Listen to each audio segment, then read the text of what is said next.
ಆತ್ಮೀಯ H16 news ಅರ್ಥಾತ್ ಸಿದ್ದರಾಮಯ್ಯಗೆ ಸ್ವಾಗತ. ನಾನು ನಿಮ್ಮವ MI ಅಥವಾ ಮಲ್ಲಪ್ಪ ಜೋತಾವರ. ಆದ್ಮೇಲೆ ನಮ್ಮ ಕಾಂಗ್ರೆಸ್ಸಿಗರಿಗೆ ಏನಾಗ್ಯದಂತ RSS ನಿಷೇಧ ಮಾಡಬೇಕು. RSSಗೂ ತಾಲಿಬಾನ್ಗೂ ಏನೂ ವ್ಯತ್ಯಾಸ ಇಲ್ಲ. ನನ್ನ ಕೈಯಲ್ಲಿ ಅಧಿಕಾರ ಇದ್ದಿದ್ದರೆ RSS ಅನ್ನು ನಿಷೇಧ ಮಾಡುತ್ತಿದ್ದೆ ಅಂತ ಒಂದು ಕಡೆ ನಮ್ಮ ಪ್ರಿಯಾಂಕ ಖರ್ಗೆ ಅವರು ಜೋಶ್ನಿಂದ ಮಾತಾಡಿದರೆ, RSSನವರು ತಾಲಿಬಾನಿಗಳು ಅಂಥೇಳಿ ನಮ್ಮ BK ಹರಿಪ್ರಸಾದ್ ಅವರು ಇನ್ನಷ್ಟು ತೀವ್ರವಾಗಿ ಮಾತಾಡ್ತಾ ಇದ್ದಾರೆ. ಅವರು ಹೌದು ಅಲ್ಲೋ ಬೇರೆ ವಿಷಯ. ಆದರೆ ಇವತ್ತು ತಾಲಿಬಾನಿಗಳ ದೇಶದಿಂದ ತಾಲಿಬಾನಿ ಫಾರಿನ್ ಮಿನಿಸ್ಟರ್ ಇಂಡಿಯಾಗೆ ಬಂದ ಈ ಒಂದು RSSದ BJPಯ ನಾಯಕರೊಂದಿಗೆ ಮಾತಾಡಿ ಹೋಗ್ತಾ ಇದ್ದಾರೆ. ಅಂದ್ರೆ ಇಬ್ಬರು ತಾಲಿಬಾನಿಗಳಂತ ವಾದ ಮಾಡೋದ್ರಲ್ಲಿ ಏನೂ ಅರ್ಥಿಲ್ಲ. ಆಲ್ರೆಡಿ ತಾಲಿಬಾನನ್ನು ಅಫ್ಘಾನಿಸ್ತಾನ ಒಪ್ಕೊಂಡದ, ಯಾವ ದೇಶದಲ್ಲಿ ಸ್ಟಾರ್ಟ್ ಆದವು ಅಲ್ಲೇ ಒಪ್ಕೊಂಡದ, ಅಧಿಕಾರ ಹಿಡಿದಿದ್ದಾರೆ. ನಮ್ಮಲ್ಲಿಯೂ ಅಧಿಕಾರ ಹಿಡಿದಾರೆ RSS ಅವರು. ಅವ್ರು ಹಿಡಿದು ಕಾರ್ಯಕರ್ತರು ಯಾರಂದ್ರೆ ಸ್ವತಃ ಕಾಂಗ್ರೆಸ್ಸಿಗರು, ನೆಹರೂರವರು, ಅವ್ರ ಜೊತೆಗೆ ನಮ್ಮ ಪಟೇಲ್.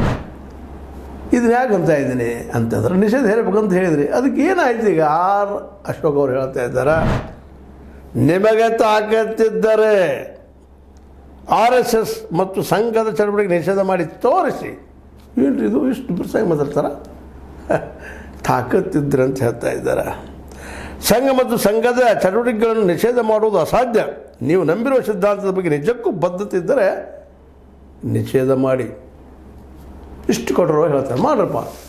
ನಾವು ಇತಿಹಾಸ ಪುಟಗಳು ನೋಡಿದಾಗ ಕಾಂಗ್ರೆಸ್ಸಿನ ಮುಖಂಡರಾದಂತಹ ನಮ್ಮ ನೆಹರು ಮತ್ತು ಪಟೇಲರು ನಿಷೇಧ ಮಾಡಿ ಏನು ಮಾಡಿದ್ರಪ್ಪ? ಗಾಂಧಿ ಕೊಲೆ ನಂತರ ಅದು ಅಳದು ಹೋಯ್ತಾ, ಮುಚ್ಚಿ ಹೋಯ್ತಾ?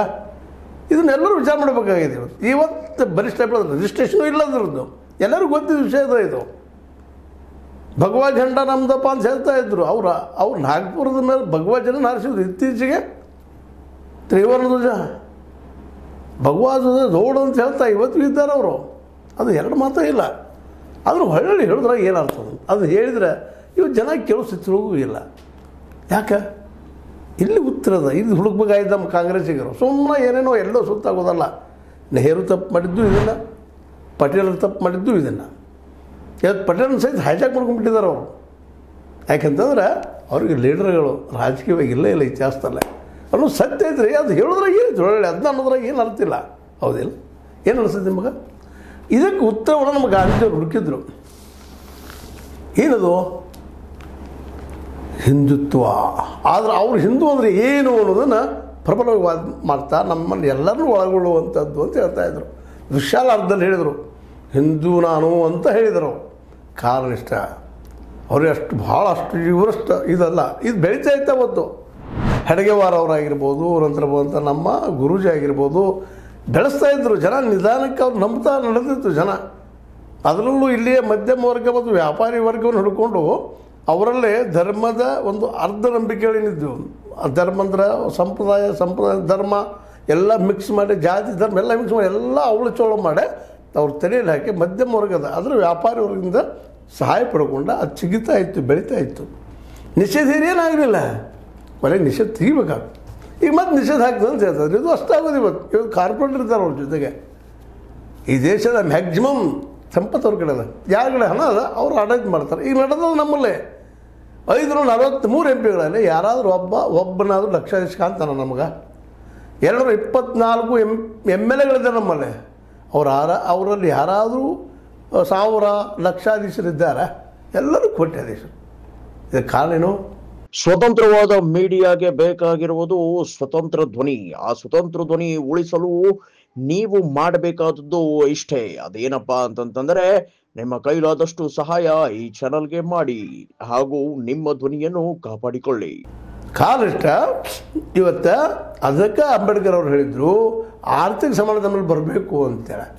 ಅದು ಬರಲೇ ಇಲ್ಲ. ಅದು ಮಾಡಿ ಕೊಡಲಿಲ್ಲ. ಇವತ್ತಿಗೂ ಇಲ್ಲ ಆರ್ಥಿಕ ಸಮಾನತೆ. ಅಸಮಾನತೆ ಜಾಸ್ತಿ ಅದ. ಎಲ್ಲಿವರೆಗೆ ಆರ್ಥಿಕ ಸಮಾನತೆ ಬರೋದಿಲ್ಲೋ ಅಲ್ಲಿವರೆಗೆ ನಾವೇನು ಮಾಡಲಿಕ್ಕೆ ಸಾಧ್ಯ ಇಲ್ಲ ಅನ್ನೋದು ಸ್ವತಃ ಅಂಬೇಡ್ಕರ್ ಒಪ್ಪಿಕೊಂಡಿದ್ರು, ಗಾಂಧಿಯವರು ಒಪ್ಪಿಕೊಂಡಿದ್ರು. ಆದರೆ ಈ ಹಿಂದುತ್ವಕ್ಕೆ ಇವತ್ತಿನ RSS ಮತ್ತು ಸಂಘ ಪರಿವಾರದವರು ಹಿಂದುತ್ವ ತಗೊಂಡು ಏನು ಇವತ್ತು ಒಂದು ಆಡಳಿತಕ್ಕೆ ಬಂದು ಹತ್ತಿದ್ದಾರೆ. ಇವತ್ತು BJP ಮೂಲಕ ಅವರಿಗೆ ಇವತ್ತು ನಾವು ಈ ನಿಷೇಧ ಹೇರಿನ ಬೆಳಿತಾರೆ ವಿನಃ ಚಿಗಿತಾರೆ ವಿನಃ ಅದೇನು ಮಾಡಲಿಕ್ಕೆ ಅದೇನು ಮಾಡೋದು. ಅದಕ್ಕೆ ಗಾಂಧಿಯವರು ಹೇಳಿದರು, ನೀವು ಡೈರೆಕ್ಟ್ ಪ್ರಿನ್ಸಿಪಲ್ಸ್ ಹಾಕಿಬಿಟ್ರೆ ಅದನ್ನೆಲ್ಲ ನಮ್ಮ ಅಂಬೇಡ್ಕರ್ ಅವರು ನೀವೆಲ್ಲರೂ ಕುಡ್ಕೊಂಡು ಆರ್ಥಿಕ ಸಮಾನತೆ ಅಂದರೆ ಹಳ್ಳಿಗಳನ್ನ ಬೆಳೆಸ್ರಿ, ಹಳ್ಳಿಗಳ ಉದ್ಯೋಗ ಹೆಚ್ಚಾಗಲಿ. ಗ್ರಾಮೀಣ ವ್ಯವಸ್ಥೆಯಲ್ಲಿ ಎಣ್ಣೆ, ಹತ್ತಿ, ಬಟ್ಟೆ ಮತ್ತು ಎಣ್ಣೆ ಆಹಾರಕ್ಕೆ ಬೇಕಾಗಿತ್ತು ಆಹಾರ ಪದಾರ್ಥ ಹಳ್ಳಿಯಲ್ಲಿ ಬೆಳೀತದ.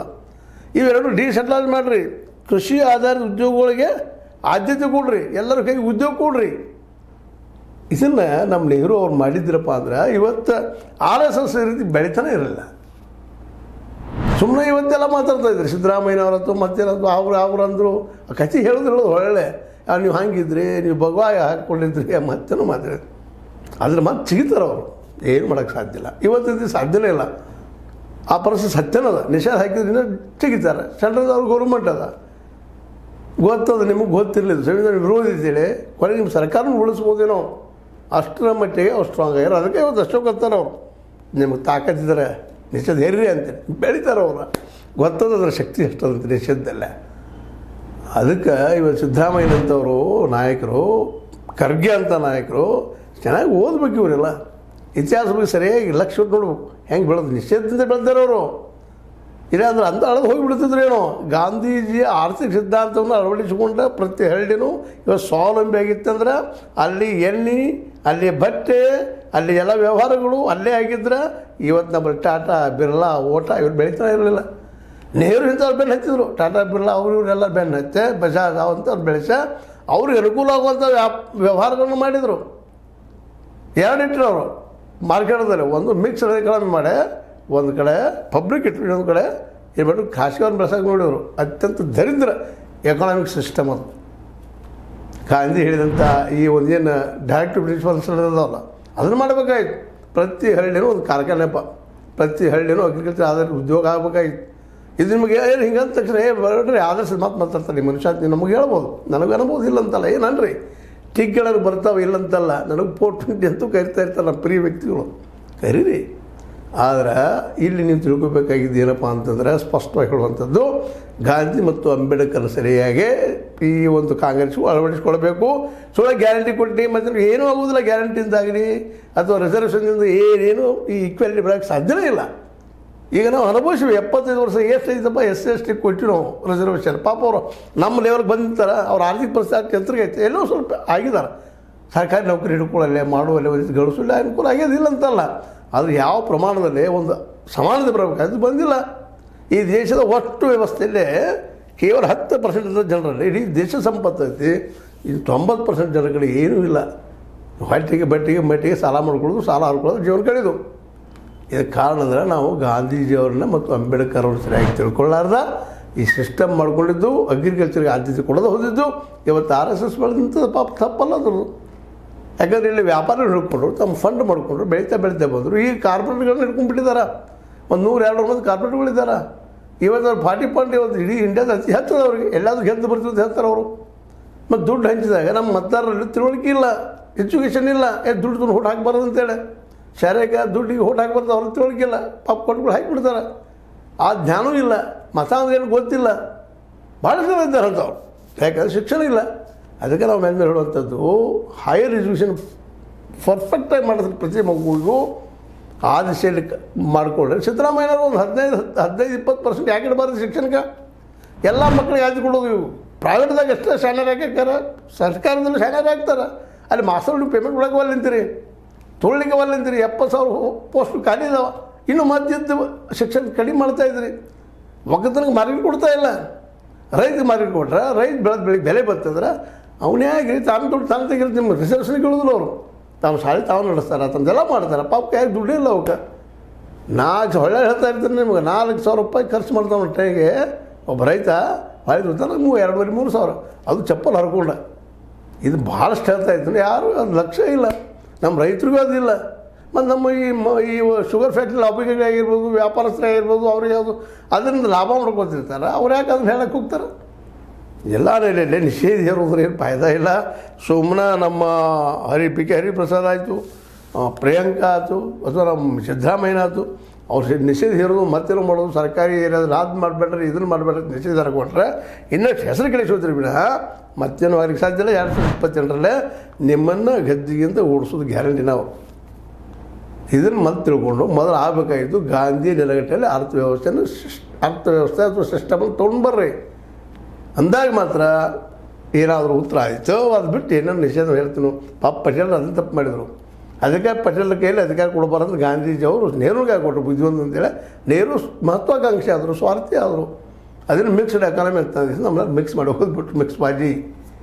ಹೀಗಾಗಿ ಎಲ್ಲ ನೆಲೆಯಲ್ಲಿ ನಾವು ಮತ್ತೆ ನಿಂತು ವಿಚಾರ ಮಾಡಬೇಕಾಗಿದೆ. ಅದರಲ್ಲೂ ನಮ್ಮ ಮುಖ್ಯವಾಗಿ ರಾಹುಲ್ ಗಾಂಧಿ, ಪ್ರಿಯಾಂಕಾ, ನಮ್ಮ ಖರ್ಗೆ, ಅದ್ರ ಜೊತೆ ಸಿದ್ದರಾಮಯ್ಯನವರು ಇವರೆಲ್ಲ ಅದಕ್ಕಿಂತ ಮುಖ್ಯ ನಮ್ಮ ಬುದ್ಧಿವಂತ BK ಹರಿಪ್ರಸಾದ್. ಸುಮ್ಮನೆ ಏನು ಹೇಳ್ತಾರೆ ಅವ್ರು ಹರಿಪ್ರಸಾದ್ ತಾಲಿಬಾನಿಗಳು. ಅವ್ರು ಟೀಕೆ ಮಾಡಬೇಡ್ರಿ, ಅದನ್ನು ಸಾಲ ಆಗುವುದಿಲ್ಲ. ಮತ್ತು ಬೆಳೀತಾರೆ ಅವರು. ಜನಕ್ಕೂ ಅದೇ ಬೇಕಾದ್ರೆ ಇರಲಿ, ಹೌದು ಹಿಂದುತ್ವ ಬೇಕು ಇದೆಲ್ಲ ಅಂತೇಳಿ ಜನರಲ್ಲಿ ಹಬ್ಬಿಸ್ತಾ ಇದ್ದಾರೆ ಅವರು. ಇದಕ್ಕೆ ಪರ್ಯಾಯವಾಗಿ ಏನಾದರೂ ಆಲೋಚನೆ ಇದನ್ನು ಗಾಂಧೀಜಿಯವ್ರ ವಿಚಾರಗಳನ್ನ ಅನುಷ್ಠಾನ ತಂದ ಪ್ರತಿ ಹಳ್ಳಿನೂ ಸ್ವಾವಲಂಬಿ ಮಾಡಿದರೆ ನಿಶ್ಚಿತವಾಗಿಯೂ ಅಲ್ಲಿ ರೈತ ಬೆಳೀತಾನೆ. ರೈತನಿಗೆ ಅಧಿಕಾರ ಹೋಗ್ತಪ್ಪ ಅಂತಂದ್ರೆ ಸರ್ ಎಲ್ಲ ಜಾತಿ ಮಂದಿ ರೈತರ ಅಲ್ಲಿ ಕೂಲಿಕಾರರು ಬೇರೆ ಬೇರೆ ಜಾತಿ ಅವರು ದುಡಿತಾರ, ಪಾಪ ಶುದ್ಧರಿದ್ದಾರೆ. ಆ ವಿಚಾರದ ಏನು ವಿಚಾರ ಮಾಡೋಕ್ಕೆ ಸಾಧ್ಯ ಇದನ್ನು ನಿಷೇಧ ನಿಷೇಧ ನಿಷೇಧ ಅಂತ ಹೇಳ್ತಾ ಹೋಗ್ಬೇಡ್ರಿ. ಅದರಿಂದ ಏನೂ ಲಾಭ ಆಗೋದಿಲ್ಲ ಸಿದ್ದರಾಮಯ್ಯನವರ. ಯಾಕಂದ್ರೆ ಈಗ ಅದನ್ನು ಅಂದು ಬೆಳೆಸಿದ್ರಿ, ಇನ್ನೂ ಬೆಳೀತದೆ. ಅದಕ್ಕೆ ಅವ್ರು ಇರಲಿ ಪಾಪ, ಅವ್ರು ಮಾಡಲಿ ಅವ್ರ ಕೆಲಸ.